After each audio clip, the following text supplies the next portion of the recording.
Good morning, good evening, everyone. This is Luda Kopikina with GAI Insights. Welcome to Daily AI News Review, where we rate articles essential, important, and optional. You can find the articles at our website, gaiinsights.com/articles. Today, I have a tremendous crew, John Svirkla, Ankaj, Adam, and Paul, and we will review 6 articles for you. Let's start with the first article, please, Ankaj. Sure, thanks, Luda. So the first one that we have for today comes from VentureBeat, and it talks about how OpenAI has returned to its old models as Sam Altman admits the Bumpy GPT-5 rollout. Bumpy. Yeah, this is really, really complex software. It reminds me of compiler operating system dates, times when it is actually very difficult to pull these things together, and we don't realize it. So it's not really surprising per se. What did you think about this, Adam? So I was probably optional on this piece. I could go important. I think it's important because it's kind of in the news and a lot of people are talking about it right now. Does a pretty good job of summarizing some of the missteps, the bumpy launch to the GPT-5 that Sam Altman is referring to, and the article is. But honestly, I'm more interested in focusing in how many people are starting to use reasoning models that have never realized before. Because I can't remember the exact statistics, but look at the number of people who are paying plus users that had never used a reasoning model before. They were paying for access to them and didn't even understand the capability of these tools. So yeah, some people are disappointed with some results, and there's certainly still some work to do. As you say, Luda, this is very complex. Very complex. And at the same time, there is going to be this huge uptake in adoption and people's understanding the vast capabilities that these tools have because these model switchers. Grok does it as well. And they'll continue to learn and refine and improve how it switches and decides which model to use when. Not the best start, certainly, but I can be pretty forgiving given the considerations. So yeah. Probably optional to important, maybe important because it's so prevalent in all the conversation right now. I'm with you, Adam, because of complexity. What did you think about this, John? Yeah, I was between important and essential because it's the most popular model. It's the biggest news in the industry. I think if you're an AI leader, if you haven't been following the hiccups, you really need to be aware of them just so you don't get blindsided by somebody else in the organization. So I'm between important and essential. Yeah, but John, look, remember the Apple phone releases? You would wait for a month until it settles down before you install it, right? So we knew this type of complexity comes with bugs, and they need to be aired out. It's sort of a normal process, but we somehow expect perfection here that, it's probably not possible. What did you think, Paul? No, but wait, can I just answer? What you raise, I think, is exactly the issue. The expectations of these are completely different than the expectations of an iPhone. iPhone's a device. This is a decision-making conversation. And so for that very reason, I think, the expectations are different. Sorry, go ahead, Paul. Luda, I think you're way too kind. I think this needs to be essential because I think AI leaders need to understand that changing underlying models changes the logic and affect output. This is not like upgrading software features in Salesforce. I think, too, this is total bullshit that this wasn't done right. They did not have a long enough beta. The routing didn't break. This is Sam Altman pushing it out. And Sam Altman, for some reason, he and his team thought that by taking these 5 models and pushing them down and having the machine decide which AI model, that it wouldn't affect outcome and all the GPTs that were effective. So I find it incredibly naive and arrogant on their point, and I think it's a good lesson for AI leaders to understand in their applications that are in production. This is really important thing to be pushing on your AI team to understand that when you change models, you're changing model software logic, which impacts output. It's not just upgrading feature bugs and a browser stuff in here. So I think this topic is really important for AI leaders. So well, topic is essential. Topic is essential, but I'm maybe being a little more understanding than I should. Well, be. and the other one is, I mean, we just did training last Friday. When was that, John? Wednesday for 60 people at a major company here, all on 4.0 and choosing models here. Now it's 5. I've sent emails about 10 other companies that, now you've got. So, I think anybody who is trying to support, anybody who's an AI leader trying to support their executives and other people understanding this needs to get ahead of messaging as well on this, because you may also have frustrated and confused executives and Gen AI enthusiasts.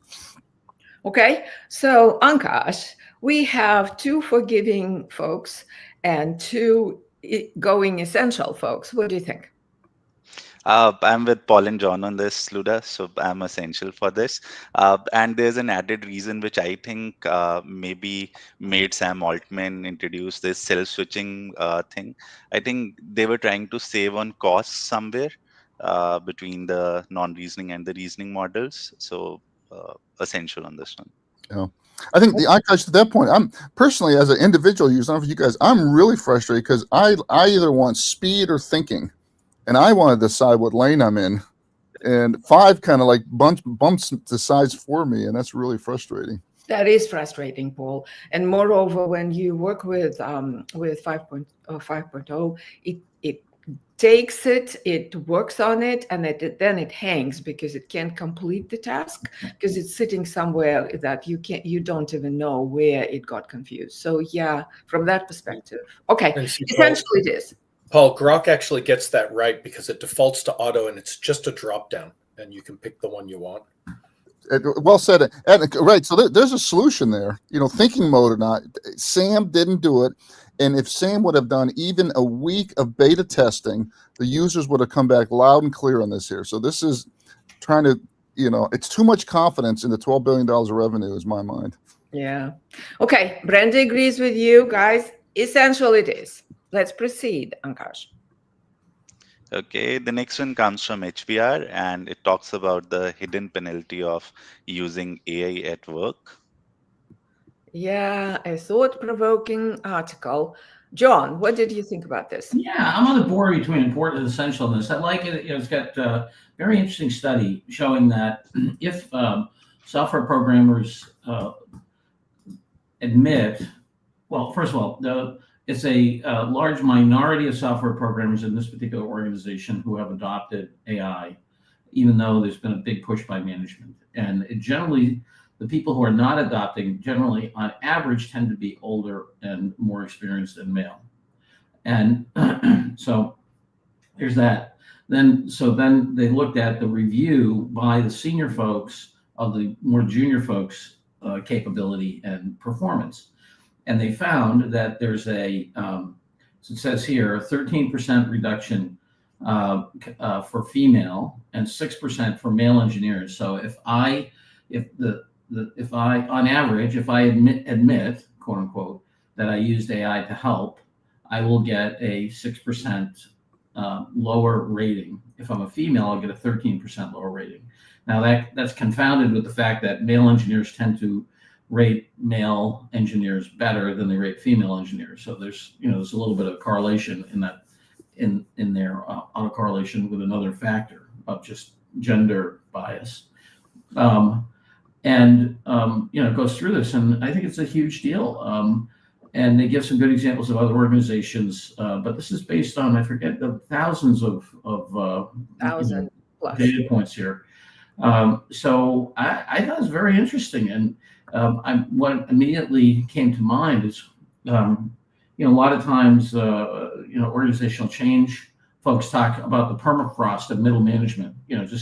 Sometimes top management will be, on board, the newbies will be on board, but it's middle management that holds on to the old way of doing things. And that's what this felt like, is that, established engineers, older male, don't want to adopt this technology and are penalizing people who do.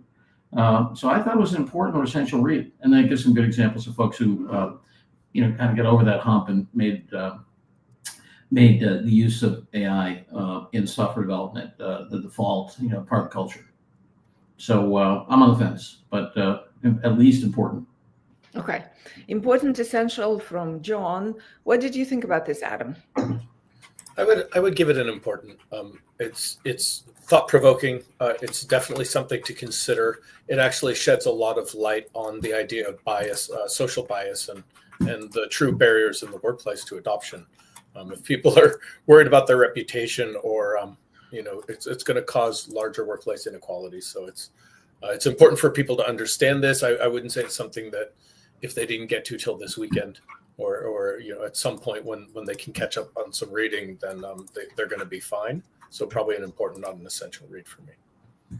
Yeah, so from the perspective of metrics, I was thinking about this, right?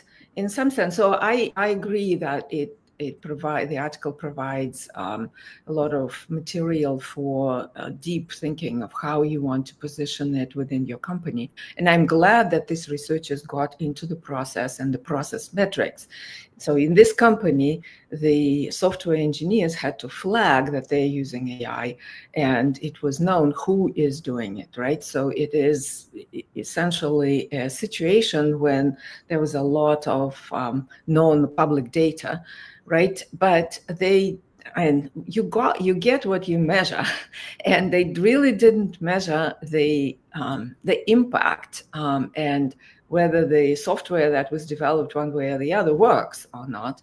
So if they did focus on that, it might have been a very different outcome in terms of adoption, and shared the results and the like. So I think this article is somewhat alarmist, but it provokes quite a lot of reflection. Yeah, so important for me.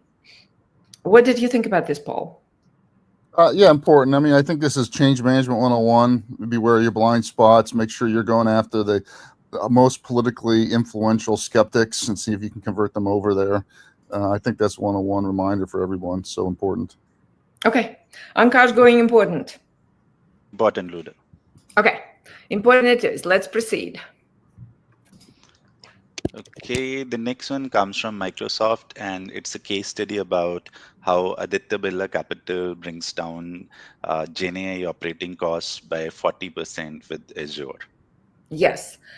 Ankash, what did you think about this one? I was optional on this one, Luda. So basically, it's a customer-facing simple chatbot that they have created with Azure. They have been able to achieve some uh, uh, reduced cost because of Azure, but nothing which we haven't seen earlier. And there are details, but they just talk about Azure in the entire article. So optional for me. Yeah, it's sort of a puff piece here, I think. John, what did you think? Yeah, I thought it was optional. I mean, kind of a. Sorry, let me just get it in front of me here. Where are you guys? Sorry, come back to me, Ludo. Sorry, give me, but optional. Yeah, Adam, what did you think? It's a massive case, right? So there's lots of customers and quite a bit of improvement. What did you think? It just didn't give me quite enough detail. Like if someone just told me about this sort of use case, I'd probably have an idea that those are the Azure components you'd need, but it didn't go into enough detail about how they actually built it for me to really sort of give it that important seal of approval as a case study that really adds value. So optional for you. Yeah. Yeah, okay. I was more on board, and I'm remembering now. Sorry, I just didn't have the article in front of me. And the reason is up front here, it gives a pretty good analysis of, I think it decreased the time to profile somebody significantly, right? And then also it's just a huge volume of folks. This notion of having a interactive financial services agent for folks, I think is really important. And they did scale it. I agree. It's a little light on detail, but it does talk about it. It's kind of full of puffery from the different executives, but anyway, I could give it important, but optional. I'm in between. Okay. Paul, what were your thoughts? Optional. Yeah. Okay. So going optional. Ankash, anything to add? No, Luda, optional. Yeah. Optional. Okay. So optional it is. John, sorry, going optional. Okay. All Let's right. proceed. Let's proceed to the next one. The crowd has been wrong before. Okay, the next one comes from Google Research, and it talks about achieving 10,000x training data reduction with high fidelity labels. Right. So this is in the space of classifying unsafe ad content, where these researchers work. So it's a little bit narrow, but what they created is essentially a way to use LLMs to come up with a very curated data set that allows the very dramatic reduction from 100,000 data samples to 500. This is really quite dramatic, and they define the process from pretty random set to then laying over the small curated set, finding an overlaps, advancing it with review, and going back and back and back until the model either stops and plateaus, or the human and the internal metrics get in sync. So this is a very cool process. I think it will be used. People will grab it and start using it in other areas. But for our audience, I think it's a little esoteric. And so I thought it was optional. What did you think, John? Optional for all the reasons you said. Ankash? Optional, Luda. Okay. Adam? Agreed. Yep. Paul? Guess I just am noting the crowd and John is right in this one, so optional. the crowd and John are on it. Okay, optional it is. Let's proceed. But a really cool technique, I think, really cool. Okay, so next one, Ankash, please. Yeah, just Okay, the next one. Sorry, go ahead. Yeah, go ahead, John. Yeah, I was just going to say, it does parallel some of the things we're doing internally in terms of the inter-rater reliability issues and so forth. So it's I think it's an interesting how you deal with complex semantics in a matching algorithm. I think is not trivial. Yeah, totally not.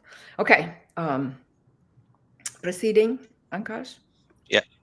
The next one comes from Databricks, and it talks about agent learning from human feedback. Yeah, Adam, this is a piece it's internal to Databricks. They're describing this technique that seemed to work very, very well. What did you think about it? Cool story, some interesting research. It's in some ways more almost, I feel, an announcement for their product than, beyond if you actually use Databricks and you use their AgentBricks knowledge assistant, this isn't going to be really helpful for you. But that being said, it is extraordinary the way they've designed this ability for people to give feedback to these agents. Who have some sort of authority, such that they can learn and then in the future very quickly sort of change the process for all of the agents. And probably an important takeaway more and more is people should start being able to expect that these systems are evolving, and that the human in the loop will continue to have a very significant impact. This possibly important because this does show to a degree how significant that impact is at such a small scale. But otherwise probably optional overall because it's just not a broad enough piece of research or study.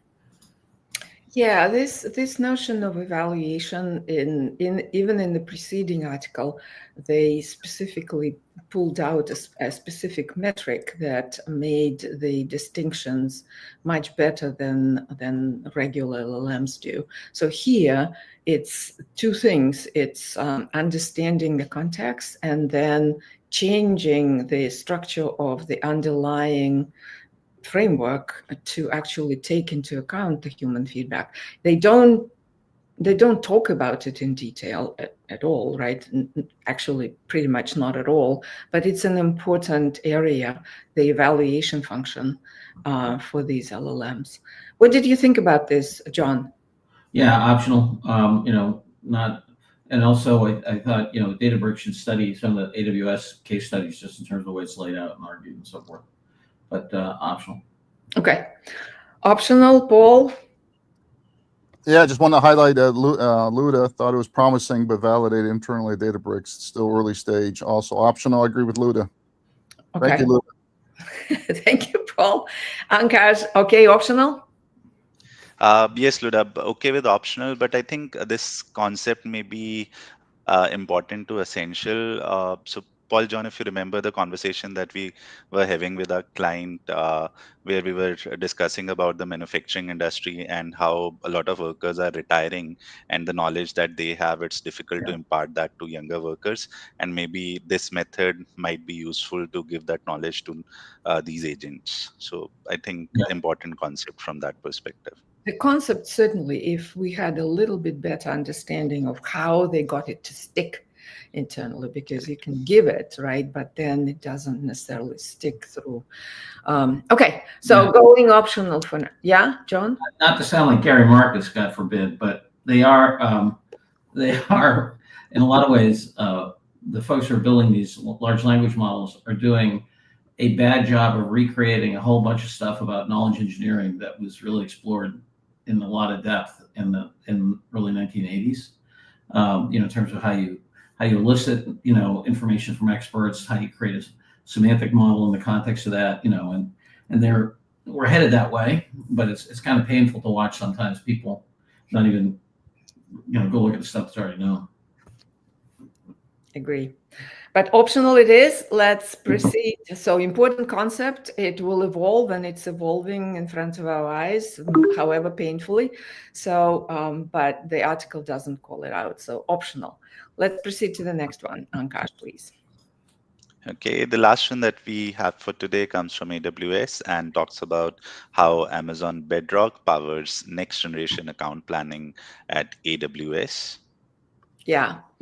In a classic AWS case study. What did you think, John? Yeah, I was going to give this maybe an important. This, first of all, the problem is a very interesting problem.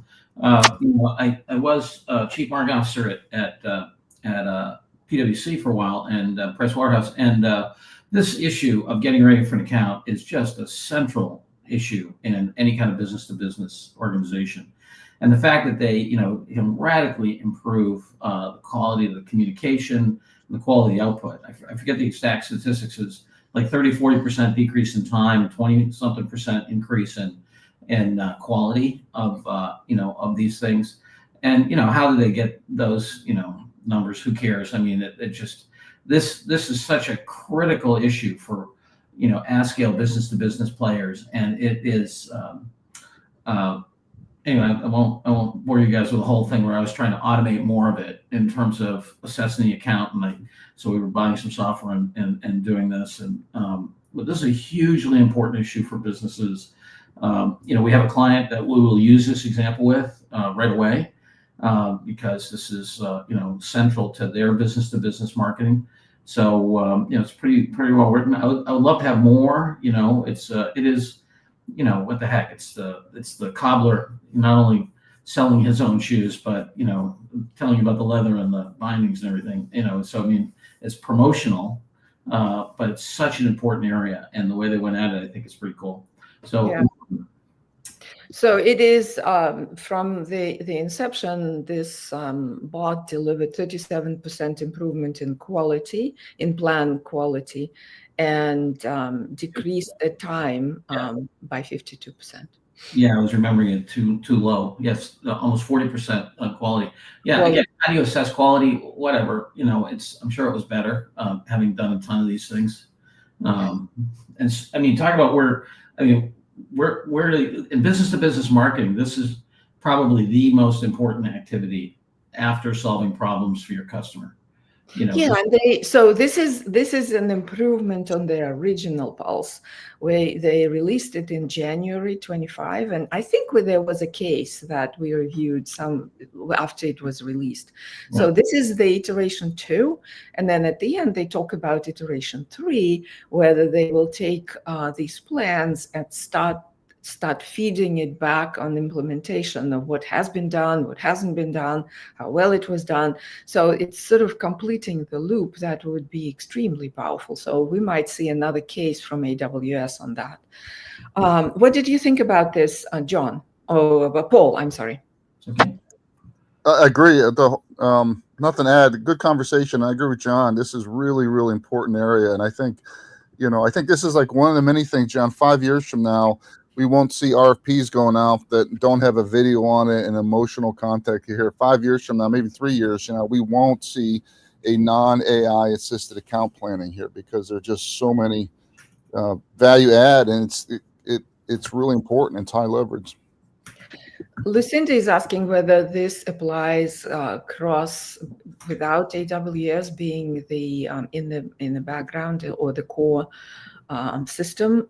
Yes, Lucinda, it certainly carries through. They talk about specific components, but those components exist in the tech stack or other implementation. Yeah, I was going to add, sometimes on these AWS case studies, the engineering diagram is like rocket science. It's got so many complex, deep things, and this is a very simple, clean design. I absolutely see how you could extend it over into some other cloud or some other infrastructure for sure. Yeah, okay, Adam, what's it for you? How did you rate it? Adam?